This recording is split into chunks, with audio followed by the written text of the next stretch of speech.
gilamdiki gi.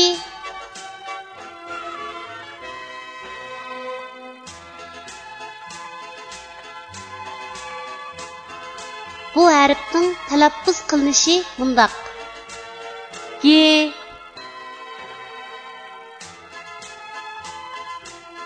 Endi bu harfni o'z ichiga olgan misollarni ko'rib o'tamiz. G'ning beshidan ulindigan shakli. Misol: galistuk. G'ning bosh va oyog'idan ulindigan shakli. Misol: kigiz. G'ning oyog'idan ulindigan shakli. Misol: chig. G'ning ayrim shakli. Misol: eg. Tuanda biz rasmga birlashtirib, yuqorida o'rganib o'tgan harfning to'g'ri yozilish tartibini mashq qilib o'tamiz. Galistuk. Gi harfining beshidan ulinib keladigan shaklning yozilish tartibi.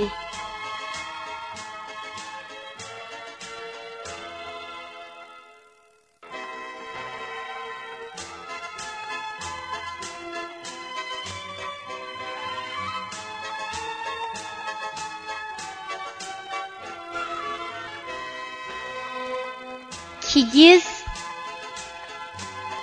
Gi harfining bosh va oyog'idan ulinib keladigan shaklning yozilish tartibi.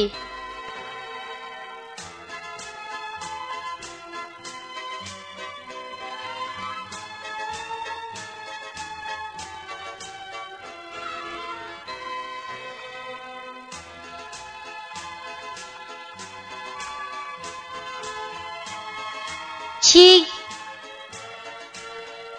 Gi harfining oyog'idan ulinib keladigan shaklning yozilish tartibi.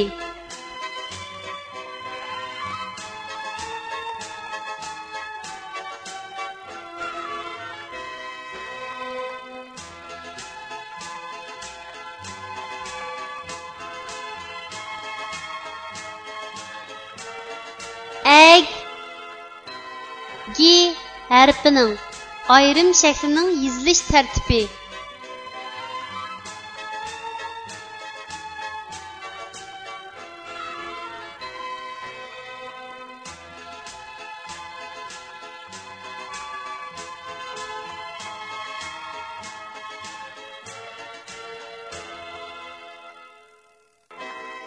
Kichik do'stlar, tuandagi so'zlarni menga ergishib o'qinglar. Gap, gal, gül, güş, gek, emgek, leg, lek, leglek, gi, zit, gezit, gi, lem, gilem, ül, ge, ülge, güzel, güzel, segek, segek,